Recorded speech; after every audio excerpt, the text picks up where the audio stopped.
Hi സുഹൃത്തുക്കളെ, ഞാൻ ബാബുണ്ട്.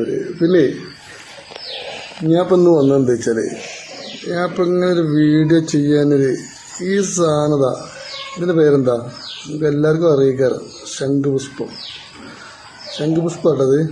അപ്പോൾ ഇതെന്ത് വിചാരിച്ചാൽ ഇതുകൊണ്ട് വെള്ളം തിളപ്പിച്ചാണ്ട് കുടിക്കുകയാണെങ്കിൽ ഒരുപാട് ഗുണങ്ങളുണ്ട്. ഒരുപാട് ഔഷധ ഗുണമുള്ള ഒരു പുഷ്പമാണ് ശംഖുപുഷ്പം. അറിയില്ല, എല്ലാവർക്കും അറിയും. പക്ഷെ ഞാൻ അതിന്ന് ഇങ്ങനെ കണ്ടപ്പോഴേ അവിടുന്ന് കുറച്ചാണ് അത് ഇതിൻ്റെ ഗുണങ്ങൾ ഞാൻ ഒരു വീഡിയോ കണ്ടിട്ടുണ്ടായിരുന്നു.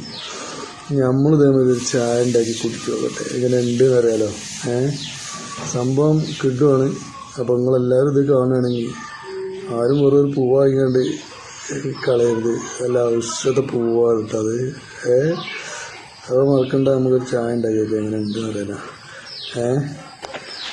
പിന്നെ ഇതാണ്ടോ എനിക്ക് ലേശം കിട്ടിയപ്പോൾ ഞാൻ കുറച്ചുകൊണ്ട് പോന്നോ. ഓക്കെ, ചായ ഉണ്ടാക്കി വെക്കട്ടോ. തിളപ്പിച്ചാൽ എന്താവും ഇതൊന്ന് നോക്കുക. ഇതുപോലൊരു പാത്രം വെക്കുക. എന്നിട്ട് എന്ത് ചെയ്യുക, ഒരു 1 2 3 ഒരു 4-5 പൂവ് ഇതിലേക്കാണ് കിട്ടുക. ഇട്ടിട്ട് അതിൻ്റെ വെള്ളം തിളപ്പിച്ചുണ്ടല്ലോ, ഇങ്ങനെ വെള്ളം തിളപ്പിച്ച് നോക്കി നമുക്ക് എന്താണ് ഇതിന്റെ ഇത് നോക്കാം നമുക്ക്. ഓക്കെ, ഇങ്ങനെ തിളച്ചിങ്ങനെ വരണം. അപ്പൊ വെള്ളത്തിന്റെ കളറുണ്ട്, നിങ്ങള് നീല കളറുണ്ടാവും. അതാണ് അതിന്റെ എല്ലാ ഔഷധ ഗുണങ്ങളും ആ വെള്ളത്തിൽ അടങ്ങിയിട്ടുണ്ടാവും. അതാണ് ശംഖുപുഷ്പത്തിന്റെ ഗുണങ്ങൾ കാണും. അതങ്ങോട്ട് കുടിച്ചാൽ മതി. കണ്ടോ, തിളപ്പിച്ചാണ് നമ്മളിങ്ങനെ എടുത്തു കഴിഞ്ഞാൽ ഈ കളറൊക്കെ നീല കളറ്.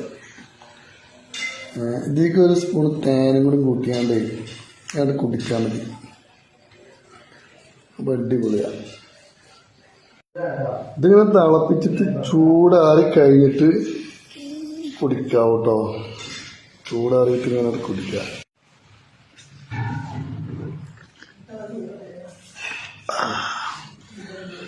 ഇതിക്കെന്തരോ ഒരു സ്പൂൺ തേനും കൂടി കൂട്ടിയാണ്ടല്ലോ, അടിപൊളി.